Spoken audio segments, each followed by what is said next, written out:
Welcome. Today's tutorial is going to focus on MONOSEQUENCER, and I'm just going to show you some of the things that I like to do when I use this type of sequencer. And it doesn't matter whether I'm working in a clip window or using the MONOSEQUENCER or using one of the Eurorack sequencers that I have. I tend to always explore this kind of side of things. At the moment, you're listening to a pattern that is essentially equal. The pitch length are in eighths, velocity is in 8, octaves are in 8. I've kind of prepared this. This is in 1 because there's a bit more to kind of show. I'm not using repeats at the moment. And here, in this bottom row, this essentially turns any of the stages on or off. So it introduces gaps.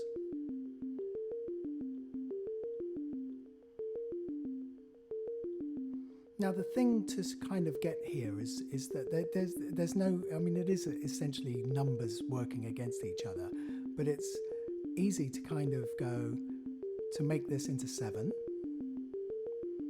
So it's moving around. So it's 7 against 8. And then maybe you just introduce one space. And that space will move around because the main pitch pattern is in 7s, and the gate pattern, which is down here, that turns the stages on and off, is in 8s, which means they start to phase against each other. So that's one aspect that you should really kind of consider in the work that you do. If we have them evenly set, they will be pretty much predictable, quite boring after a while because we've heard the same thing. So we would need some kind of, the ear would require some form of change, something happening like filters opening and closing and so on and so forth. We can also do stuff with velocity, but I'll leave that one alone for a bit. One of the ones that I like is adding additional pitches. So here we add 1 octave up. But this 1 octave occurs always on the first stage of the sequence. So by making it 7, it works its way through the rest of the sequence. So you get a new melodic sort of illusion of rising or falling and rising, right?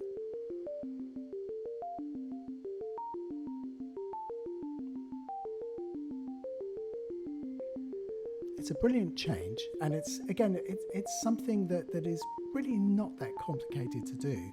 You just sort of have to put in the time and kind of go, oh, to me, like I go, what's it like if I do it as 3, right? So you can really feel the assertion or the superimposition of this 3 against the other figure in the way that it's working.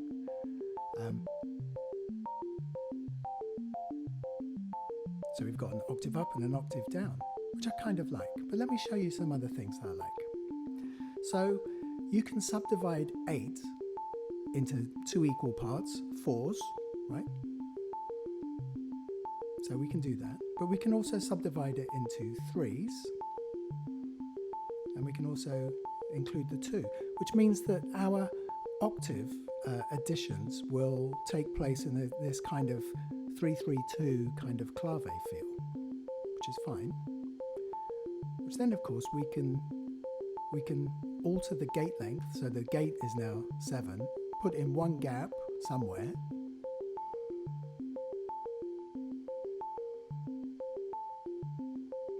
And this will give us many more variations. I'm not suggesting that this is the best solution. It's one that you have to kind of explore.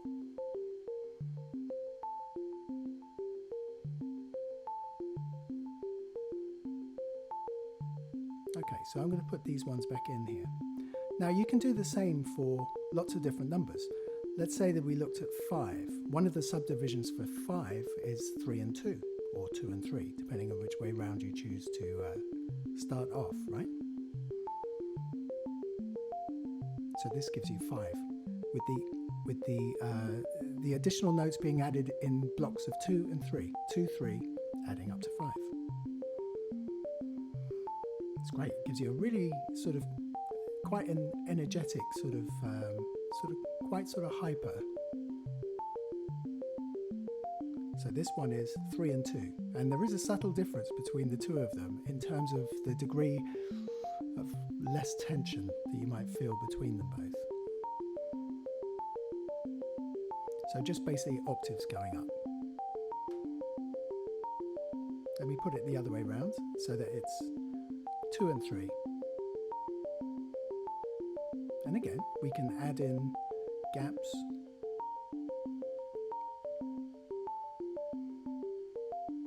One of the things that you could explore, because the octaves are in 5 and the gates can also be in 5, you can have the gates not firing on the positions when you have the octaves, and then just move the gate pattern. So what will happen is you start to get a really sort of interesting shift, and occasionally they will line up.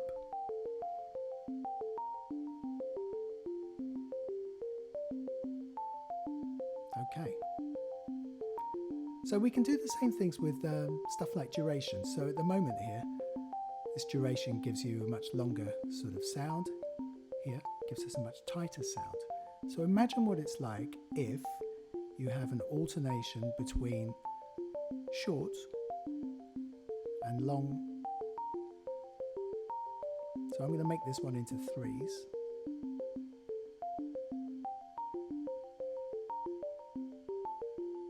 You can have 1, 2, 3 long, turn it into 5s. So again, the same principles can be applied here. You can have 3 and 2. Let me put the gates back in, because it starts to get quite complicated, right? So at the moment, these durations match when we have the octave shift, but there's nothing to say that these shouldn't happen after the octaves, so that the note that follows the octave shift is actually given a longer duration. Let me shorten.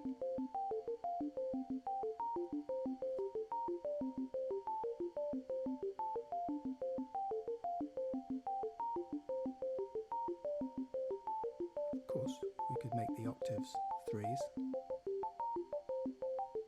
And then these in turn will phase against the durations. And we can also phase against these as well. So we can make that 5. And make that one 7. So you can imagine now, if you're in a studio with me, you're probably going, okay, that's a little bit too much now, man.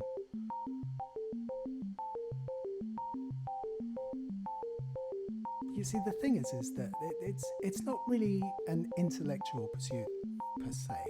It is actually, how do we discover new things, right? How do we find new stuff, new ways of kind of looking at things, and not necessarily always looking at a device like a sequencer and assuming that it should always be operated upon in exactly the same way every time. It doesn't have to be like that at all. And you can take simple sequences of notes and transform them into something else. Okay, so I hope you've enjoyed that, and please remember to like and subscribe, and more content soon. Take care now.